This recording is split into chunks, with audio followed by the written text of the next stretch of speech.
àti ìyábìyẹ fún wa àti gbogbo aláwo gbogbo olóye gbogbo yanifa gbogbo àníyá àti Ọ̀rúnmìlà bàbá Ifá Ọ̀rúnmìlà bàbá Ifá Ifá dídá ìkí bàbá Ọ̀rúnmìlà bàbá Ifá bàbá dídá ìkí Ọ̀rúnmìlà nítorí kúló kúló kúló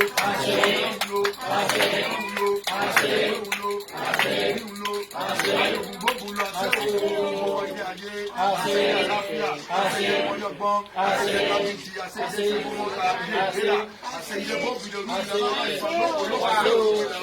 àṣẹ afẹ́jẹfẹ́ Ifá àṣẹ Ọ̀rúnmìlà Papá Ọ̀rúnmìlà Ifá, estamos siendo plegaria en el día de hoy, Papá Ọ̀rúnmìlà Ifá. Primeramente los sacrificios que estamos haciendo es para que se aleje la negatividad, la enfermedad, el coronavirus, la pandemia que estamos pasando por este momento, tanto Cuba como todos los países que están afuera. Papá Ọ̀rúnmìlà Ifá, estamos haciendo plegaria a todos los que estamos presentes y los que no están en Cuba. Ọ̀rúnmìlà, estamos haciendo plegaria para que nuestros mensajes sean escuchados del cielo. Ọ̀rúnmìlà Ifá, estamos haciendo orinación para que usted junto con la Madre Dios de nuestro mundo Ifá, que pueda facilitarnos el poder escapar de esta pandemia, poder acabar de el poder de la transformación, de poder transformar esta pandemia en paz mental. Ọ̀rúnmìlà Ifá, que los seres humanos y los animales puedan convivir juntos, que así no haya guerra entre nosotros, Ọ̀rúnmìlà. Los animales nunca manchen ninguno de la vida, ninguno de nosotros, porque los animales del camino, Ifá. Que los animales sean iguales que nosotros, Ọ̀rúnmìlà Ifá.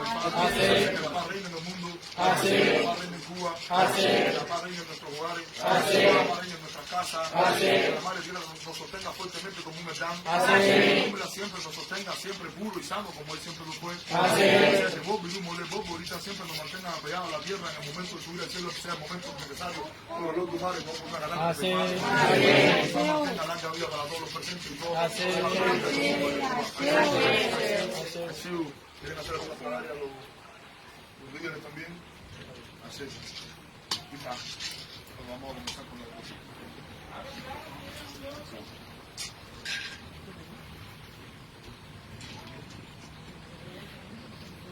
Arumasi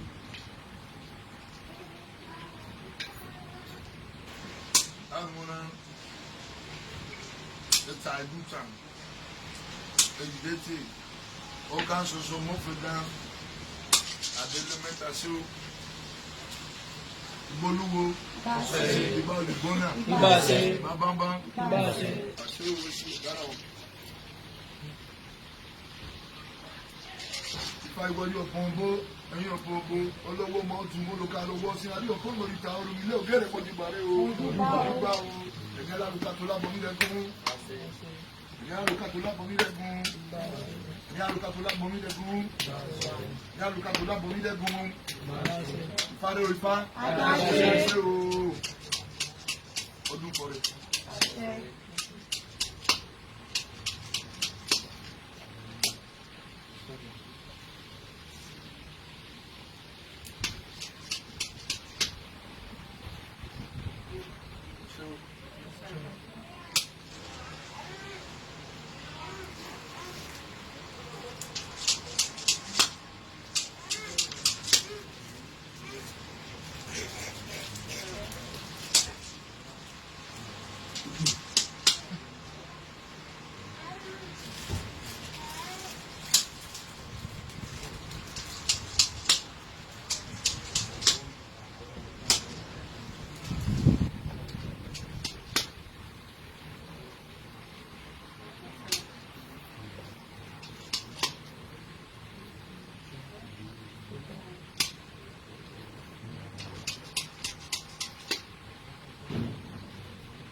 Baraka mo ti o, baraka pele o, baraka mo ti bolu, baraka mo iboye,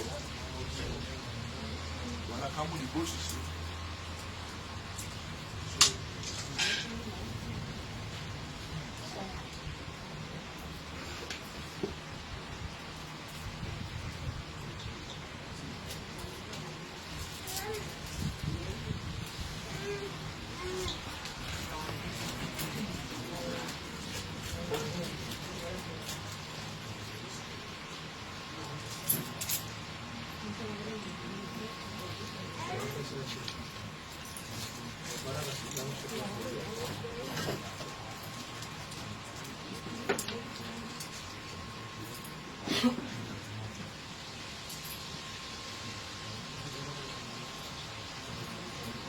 Ifá ìdílé lónìí.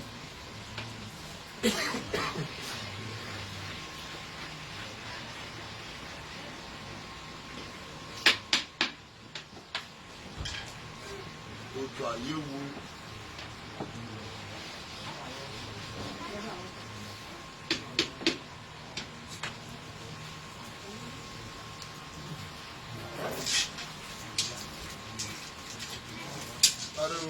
That's it.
Àṣẹ o Olúbo Ifá.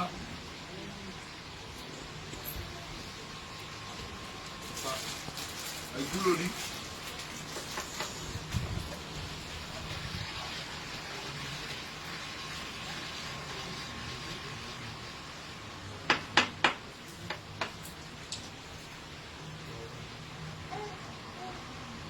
Bẹ́ẹ̀ kọ́ lẹ́gùn.